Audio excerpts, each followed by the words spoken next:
Bueno, pues muchísimas gracias. Me sorprendió mucho que un foro como el vuestro se acordara de esta historia de la legislación, porque creo que habéis dejado para el final a la mujer mayor con el tema mucho más árido. Así que lo mismo yo induzco en el sueño este de por la noche. Pero en cualquier caso, antes de empezar, sí quería hacer una aclaración. La medicina forense pública no está en los hospitales, no está en la red asistencial. La medicina forense solo está en la Administración de Justicia. Entonces, nosotras solo podemos trabajar desde el Instituto de Medicina Legal para los juzgados. Lo que pasa es que es verdad que en la unidad de docencia del Hospital Virgen de la Nieves sí que hice un tiempo de formación en psiquiatría clínica que lo orientamos a lo forense como se pudo, ¿no?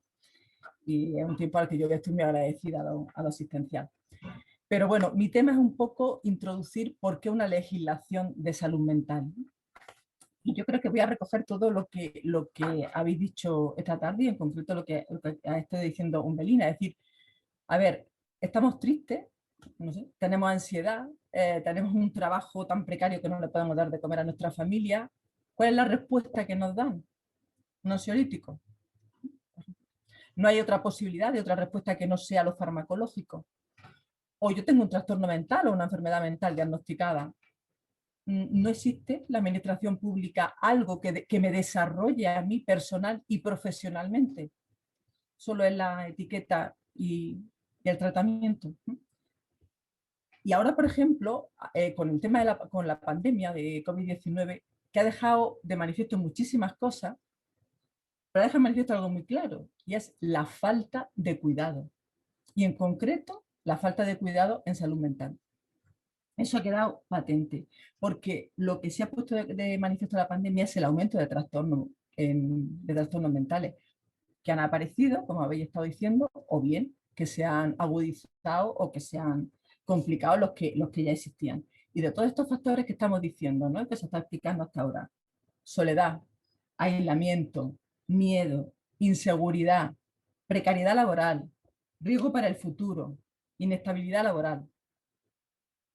¿Cuáles de todo eso no lo sufre la población joven, por ejemplo? Y lo ha puesto la pandemia mucho más de manifiesto, ¿no?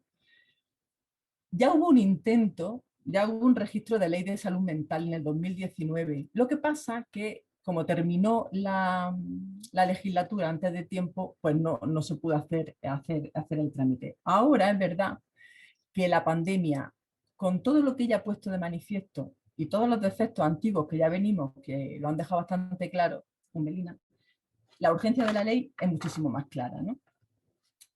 Porque si consideramos todo esto que ha estado diciendo, ¿no? De los factores que pueden incidir en la salud mental, lo que sí ha evidenciado la pandemia es la pobreza y la precariedad. Y ha dejado claro, por ejemplo, el 33% de las personas de renta baja están decaídas, están deprimidas, no tienen visión de futuro. Sin embargo, entre las rentas altas es el 17%. Es decir, que la desigualdad socioeconómica es una importante causa de problemas de salud mental. ¿Y por qué se necesita también una ley? También ha dicho algún Belina. ¿Quién nos cuida nuestra salud mental? Pues aquí en España nos lo cuidan 6 profesionales de psicología por 100.000 habitantes, o 10 profesionales de psiquiatría por 100.000 habitantes, o 10 profesionales de enfermería especialistas en salud mental por 100.000 habitantes. ¿Quién cuida la salud mental en el resto de Europa? 18 profesionales de psicología por 100.000 habitantes. Aquí, 6. 18 profesionales de psiquiatría por 100.000 habitantes. Aquí, 10. 23 profesionales de enfermería por 100.000 habitantes. Y aquí, 10. Es decir, que esto explica mucho todos esos retrasos sistémicos en la atención a la salud mental en toda la sanidad pública. Y no es una cuestión de calidad ni de entrega de los y de las profesionales, es una infrafinanciación histórica. Y Granada, además, es la ciudad de Andalucía con menos profesionales en salud mental. Entonces, la necesidad de esta ley es clara por esto, es clara por otras cuestiones, como por ejemplo, esa falta de atención lo que ha hecho ha sido cronificar, estigmatizar y discriminar a personas con enfermedad mental. Y si tenemos claro todas estas variables socioeconómicas que están en la base de muchos trastornos, es necesaria una ley que recoja toda la prevención y toda la protección laboral de las personas con trastornos mentales. La nueva ley, lo que pretende es que la protección sea en lo público y en lo privado. Es decir, las empresas también protejan a las personas que tienen una enfermedad mental, como pueden tener una úlcera de estómago. Pero también se necesita una protección de derechos específicos de las personas con trastornos mentales. Porque igual que el resto de legislaciones de sanidad sobre autonomía del paciente, sobre todo en las patologías físicas, está perfectamente integrado y perfectamente se entiende, se debe dejar claro también la autonomía de las personas con enfermedad mental, sobre todo cuestiones como derecho a ser informadas y a considerar sus decisiones. Esto sanitariamente se queda muy en el aire, ¿no? Entonces, de todas formas, la ley de salud mental que ahora mismo hay presentada, esta se ha registrado ahora, no está terminada. O sea, ahora mismo tenemos como un periodo de 2 meses para presentar mejoras y para presentar propuestas. Estos 2 meses terminan el 1 de agosto, ¿no? Que se presentó el 1 de junio. ¿Y por qué también es necesaria una ley de salud mental en relación con la juventud? Porque considerando todo lo que estamos diciendo de los factores socioeconómicos, ahora mismo se ha pasado de 30 a 40 casos de suicidio en adolescentes al año a 60 a 80 en un año. Esto ha sido la pandemia. Una iniciativa que tiene el Hospital de Sant Joan de Déu es un recurso en Twitter, tiene un hilo en Twitter que registra los intentos de suicidio en adolescentes. Bueno, pues ahora mismo se están registrando 4 al día. Hace un año se registraban 4 a la semana. O sea, fijaros el cambio. ¿Qué es lo que supone la pandemia en todas nosotras? Y en la juventud es un estrés crónico. ¿Por qué? Pues porque clases presenciales, ahora no. Exámenes presenciales, ahora no. Ahora vamos bien, ahora no vamos bien. Ahora podemos hacer grupos, ahora no podemos socializarnos. Al final es esta ansiedad que habéis estado explicando durante toda la tarde, que en la gente joven lo que sí se ha visto, que ha aparecido muchos trastornos de la alimentación, como anorexia, y patologías que tienen que ver con la autolesión. Fijaros, en la cuestión esta de los factores socioeconómicos, los estudios que hace el Consejo de la Juventud de España y los últimos que hicieron el año pasado con motivo de la pandemia, había unos resultados que eran clave. Decía que tras los meses de confinamiento solo están ocupadas el 33,5% de las personas de 16 a 29 años. Todo el resto de personas jóvenes estaban en paro. Pero que la ocupación juvenil, que tiene mucho que ver con trabajos estacionales, en esos trabajos estacionales de verano, vacaciones y tal, había bajado en un 14,1%. Y muchos de las jóvenes y de los jóvenes con contratos precarios habían sido despedidos. Pero de esas personas, de esa juventud que estaba trabajando, que era el 33,5%, de esas, el 29,6% se va a quedar en paro porque estaban con un ERTE. Y cuando se termine esa figura, terminarán su trabajo. Es decir, no voy a cansar con la historia esta socioeconómica, pero lo que sí deja claro la pandemia es que el trabajo de la gente joven, igual que estaba hablando Umbelina con el caso del trabajo de la mujer, es un trabajo de tiempo parcial, es un trabajo precarizado con muy pocos recursos, con muy poco sueldo, y esos son los trabajos que tienen muchísimo más riesgo. Y dice una cosa también este estudio, y es que aquellos trabajos que están hechos por personas con mayor formación son los más estables y son los que se han mantenido e incluso han aumentado en este último año. Quiere decir que cuando se hablaba de que la gente joven que había dejado de buscar trabajo durante este tiempo porque no había, y habían utilizado ese tiempo para pasar a lo que llaman, que yo no lo veo así, población inactiva, que es ponerte a estudiar, ese parece ser que está siendo el mejor camino, porque el futuro es que los trabajos estables de personas formadas serán muchísimo más estables, ¿no? Y con más seguridad. Entonces, si queréis, paso un poco a describiros lo que es la ley. La ley se llama Ley de Derecho en el ámbito de la salud mental. Y lo que habla básicamente que la salud mental es una parte fundamental de la salud.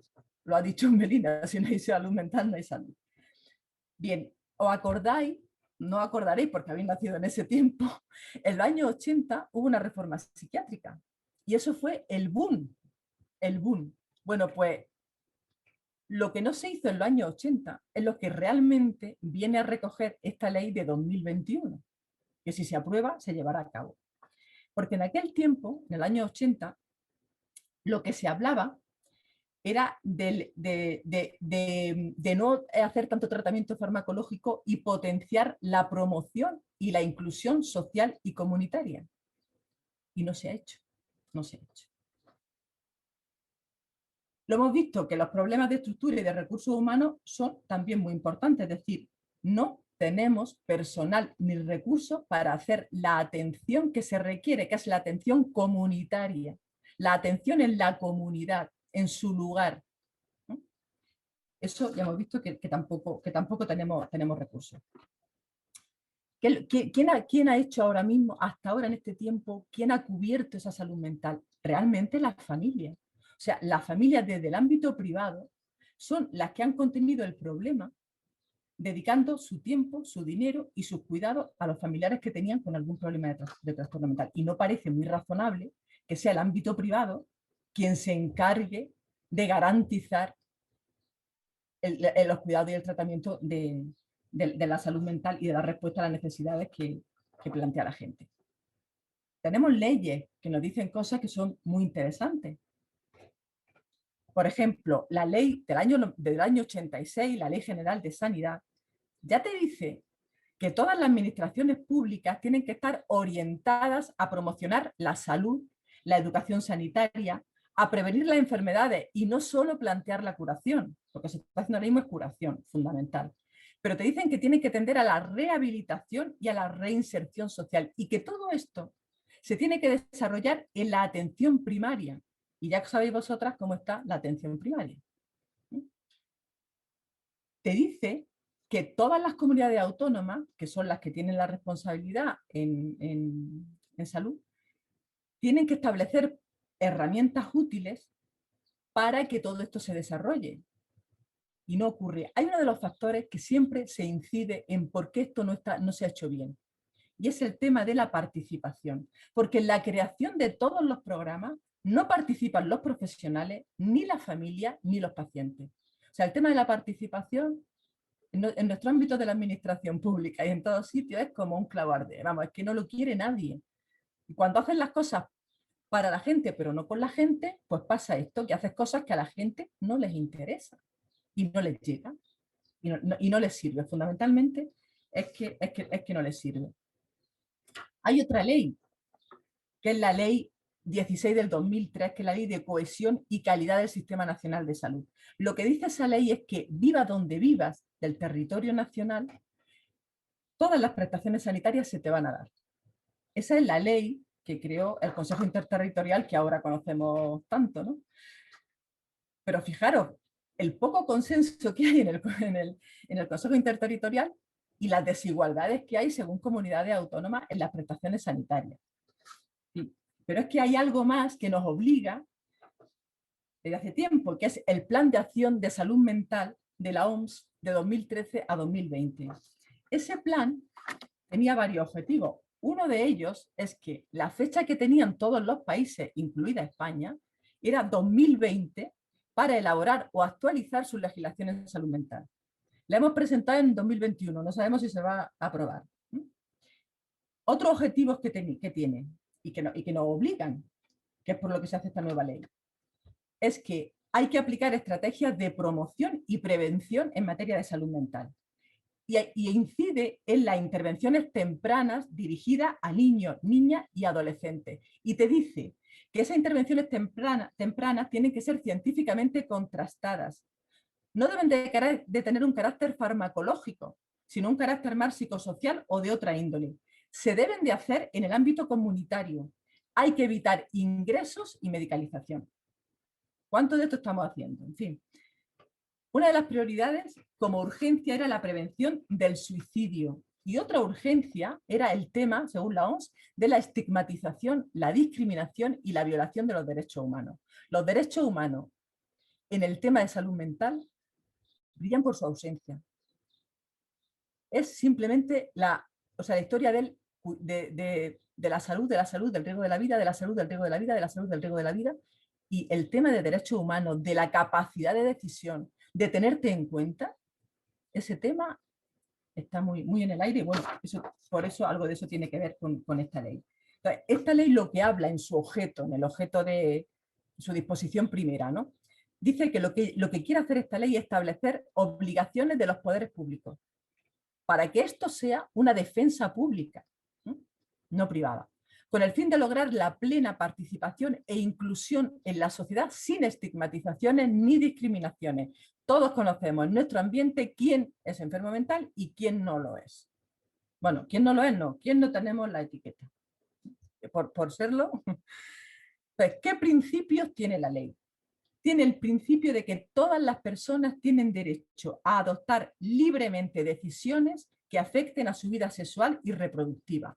Esto tiene que ver con muchísimas castraciones que ocurren, con inhabilitaciones y tal, en personas que tienen trastornos de personalidad, que, bueno, pues que van llevando a determinado, bueno, va a ser con más promiscuidad o menos promiscuidad. Yo no sé si poner esta palabra o retener más relaciones sexuales y menos relaciones sexuales. Es decir, la capacidad de decisión se debe de mantener. La cuestión es proteger.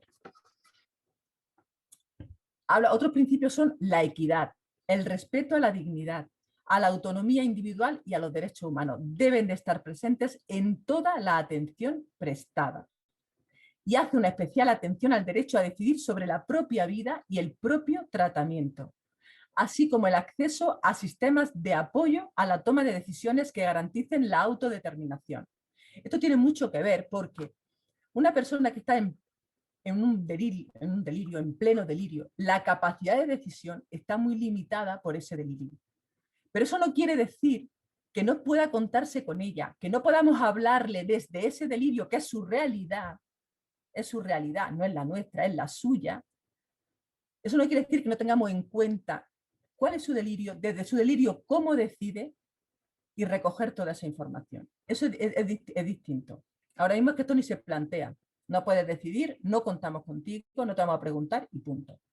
Otro principio es que la lucha contra conductas discriminatorias que dificulten la inclusión social y la calidad de vida. La garantía de una atención integral, y volvemos, en el ámbito comunitario, no en el hospitalario. La prevención de los problemas de salud mental en todos los ciclos de la vida, con especial atención a estos grupos expuestos que tienen muchísima más vulnerabilidad. Puede ser la juventud y la mujer. Todo esto está fundamentado desde una perspectiva de género. Y hay un último principio, que es la participación activa de las personas afectadas por problemas de salud mental en los servicios de atención a la salud mental. Esto es un derecho y es un pilar indispensable para garantizar la mejora de los servicios y el respeto por los derechos humanos de este colectivo. Y la ley recoge una serie de derechos de las personas que están afectadas por problemas de salud mental. Tienen derecho a una atención integral a lo largo de todo el proceso de prestaciones sanitarias y sociales, hospitalario, fuera del hospital, en su comunidad, con su familia, en intervenciones individuales, en su recuperación de cada crisis. Tienen derecho de audiencia, es decir, tienen derecho a ser atendidas, escuchadas y a que sus intereses y preferencias sean valorados y considerados, y no solo considerados, sino considerados como primordiales. Yo recuerdo que en una de estas formaciones que yo hice de psiquiatría, me decía un psiquiatra, dice, este señor cree que está comiendo lentejas y eso es más verdad que tú y yo estamos aquí sentados. Pues eso es lo que hay que considerarlos. Tienen derecho a la autonomía de la persona, tienen derecho a su autonomía, es decir, derecho a conservar su autonomía y a que sus deseos, voluntad y preferencias sean valoradas y consideradas como primordiales. Todos los servicios adoptarán tratamientos basados en el consentimiento libremente otorgado. Tienen derecho a una información. ¿Cómo es este consentimiento? Se obtiene porque tienen derecho a una información veraz y completa sobre la propia salud mental y los tratamientos. Tener un trastorno mental no es tener menos capacidad intelectual. Eso es distinto. Son patologías completamente distintas. Así que hay que garantizar el derecho a recibir información comprensible y suficiente sobre su diagnóstico, sobre la alternativa de los tratamientos, sobre los efectos adversos, sobre las medidas que lleven a su recuperación y a todos los recursos que haya de apoyo mutuo y comunitario.